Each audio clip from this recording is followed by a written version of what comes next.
while on this topic, girls, there's something I want to share with you, which I shared with Mr. Saqib Nisar when he was Chief Justice and nearly fell out of his chair.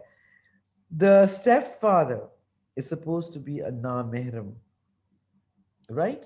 It's a, oh, the girl can't go there, he's a na-mehram. If you read, I do a lot of research. If you read Surah Nisa, ayat number 22, it categorically says, forbidden unto you are the daughters of your wives. Mm. He is not a mehram. He's a mehram. Can be the degrees of mehram. He is an what do you call it? I can't forget. I can't remember. Not sari. Rubab. The father is the Rabab, the stepfather. The girl is a Rababia, Rabab and Rababia. She cannot inherit from him. He cannot give her a name, and he cannot marry her whilst her mother is in his nikah.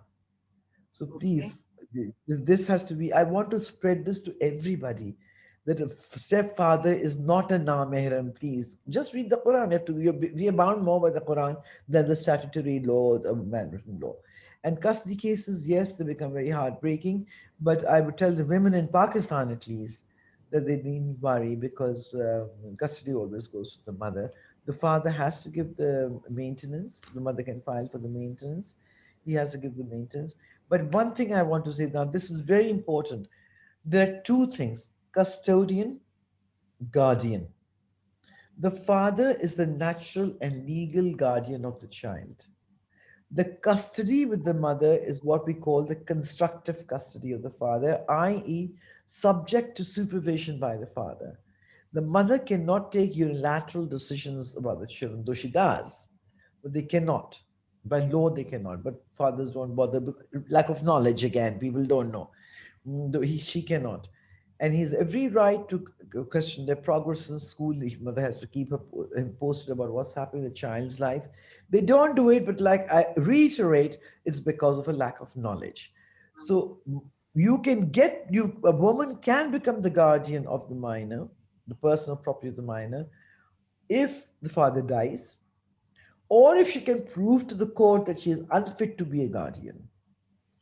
And how is will be that how that will that be? You have to prove that he's either mentally unfit or he's a habitual criminal. The third ground is that he leads a debauch life. But I think don't even go that way because the judges are doing probably doing the same in the evenings, having the chuckle-lugging and all that stuff. So it's also boys' wild, doesn't matter. At least he's not drinking with them, he's not watching the mujras with the children. So these two matters you must keep in mind that either you have to prove that he's bipolar, he's schizophrenic, he's got to be committed, or he's a habitual criminal. Habitual criminal does not mean that there have been FIRs lodged against him. Habitual criminal will mean a person who has been convicted. Okay. Under Okay. these circumstances, the mother can get the custody of the minor and then she has freedom of movement. Sorry, the guardianship of the minor. The custody she can have the custody, she always gets the custody, but she doesn't have that freedom of movement. If she goes to an embassy to get the visa, the embassy will say, no, where's the father? She can't get the children's passport made.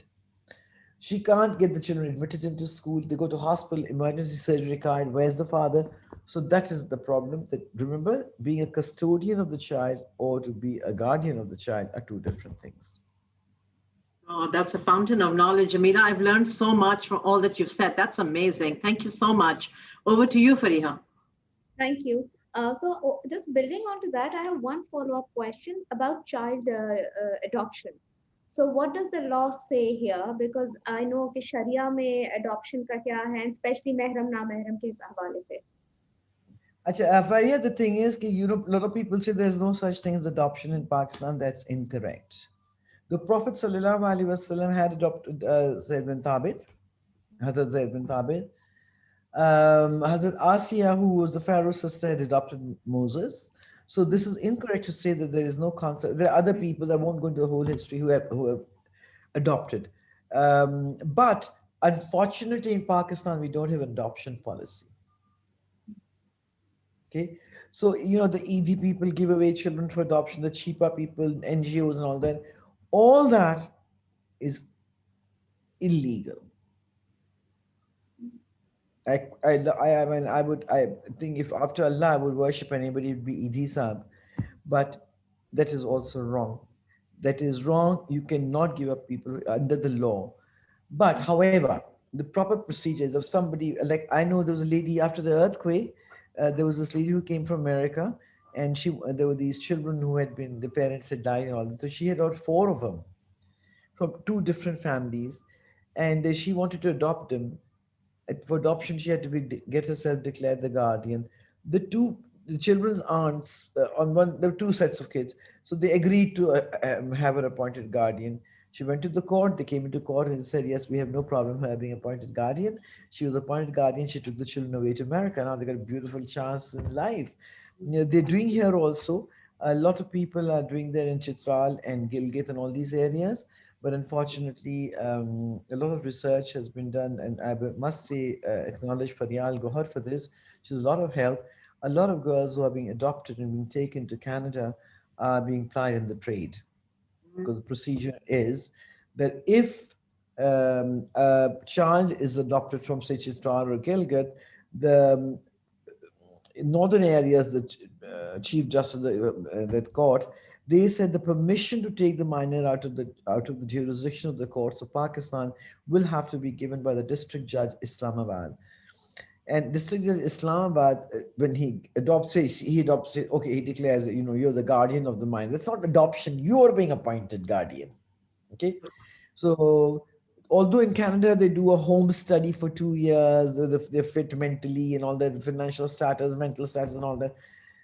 He appoints the guy, but what you're supposed to do is when you take the child out of the country of its origin, you have to go and register the child with the NADRA. There, now, NADRA is everywhere, wherever Pakistan foreign missions are.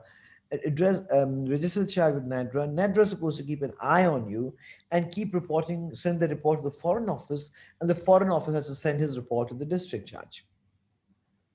As far as I know, to date, not one report is lying in the district judge's office. He told me himself. Not one in all these years. So I think it would be better that we have a proper adoption policy. Absolutely. I'm not being nasty. I want those kids to have a nice chance in life. But when I find out that they've taken, mostly they adopt girls, and then they find out the girls have been taken and they're being plied in the trade, obviously I don't like it. Mhm. Okay.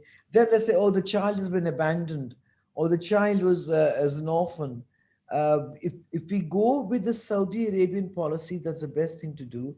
And we did say we would go with the Saudi Arabian policy, but we can't afford to do that because in Saudi Arabia, an abandoned child or illegitimate child, an orphan, is the state's responsibility.